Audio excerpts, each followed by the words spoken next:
Okay, let's delve into that a little bit because I want to talk about that other guy, the guy who's rolling out of bed, and then maybe even tease that out into something a little bit more prescriptive to understand for all of us to kind of become an innovator, become a leader, or show leadership qualities, and have innovation as part of their daily life.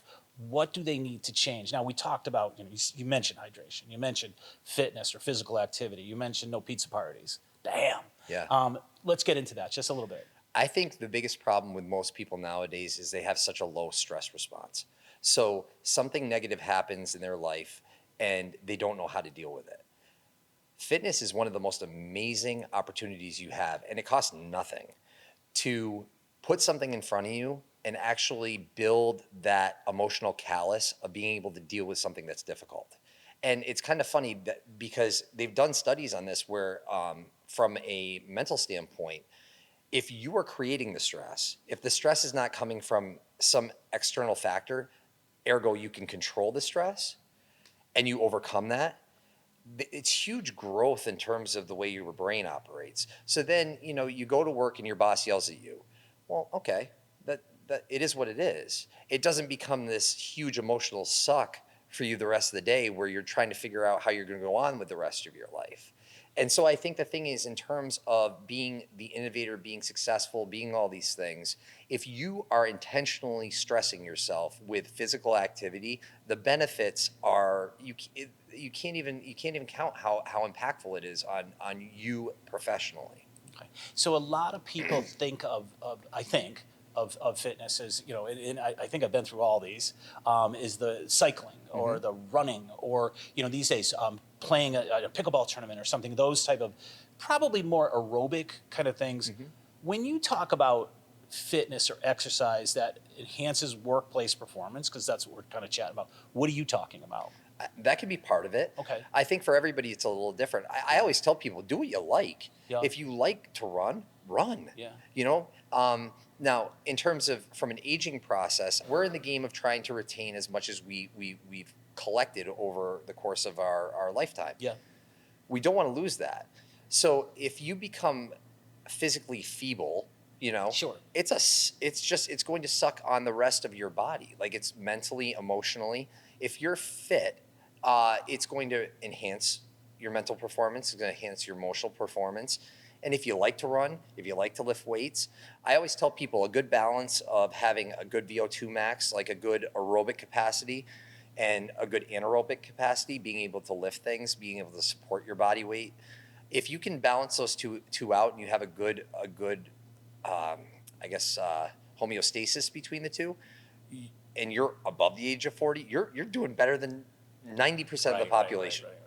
Because I think a lot of people gravitate towards one or the other. It's very hard to balance all these things because you are laying it out there, bro. You're like saying, hydration.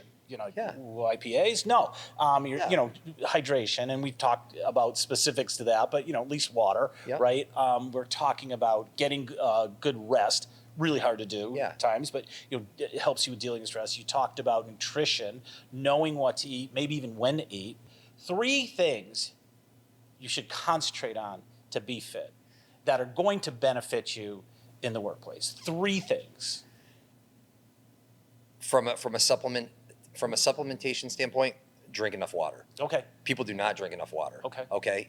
Most of the population is dehydrated. Just drink enough water. Yeah. 2, get your heart rate up every day. Okay. To the point where you're really pushing yourself. Okay, give me an example of how that might happen. Like, so it could be pickleball, it could be cycling, but how about simple as walking up a hill? Okay. Do 10 flights of How long?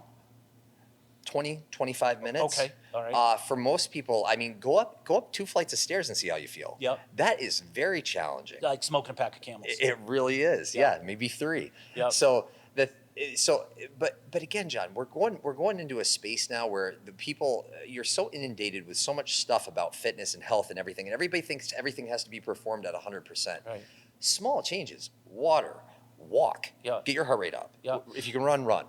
I want to, because there was 3, but I want kind of like, I want to hint at what I want for an answer. Yeah. Not really supposed to do that, but. Oh yeah, I'm gonna get there. Oh, you are? Yeah, Good. I was going I there. can't wait. Yeah, and the third part is Yeah. being from a muscular standpoint being competent. Okay. Now, and what that means is being able to pick things up, being able to hold yourself up, being able to hold a certain amount of body weight. So if you look at where it's all going, it's kind of all like fitness is like fashion. It all comes back into vogue. So right now what we're trying to do is we're trying to hang from things. We're trying to hold on to things. I mean, this is like barbaric stuff, right? We're not on some, multi, $10,000-$15,000 machine trying to like do all these movements. We're just trying to hold something really heavy and hold it for a long I told you time. the story about how I explained it to I was explaining to the Amish guy how I go to a gym and do the farmer's carry. He's a little puzzled by that. Yeah, he's like, I do that every 5 minutes. He's like, come with me and build a barn. Right. Yeah. Yeah. Feed 1,000 chickens. Yeah. Grip strength. Yeah. Yeah. Grip strength. Yeah. And so there are so many tests now at this point in terms of they can pretty much date your longevity based on how long you can hold yourself on a bar, like just hanging there. Yeah. And I think it's for men above, again, I'm not perfect on this, but men above 40, it's 2 minutes. Women, it's 1:30. So you hear that and you go, oh, I can do that. Well, go and try it. It's actually very challenging. Been there, done that, and haven't made it. Yeah. Yeah. Good stuff. Yeah. This has been awesome. We should do it again. Okay. And we'll delve into one of those other subjects. But meanwhile, I gotta go do a big ass farmer carry right now. Yeah, I think you should Okay. go hang from the bar for 20 minutes. Well, I know that ain't gonna happen. Thank you very much. You're welcome.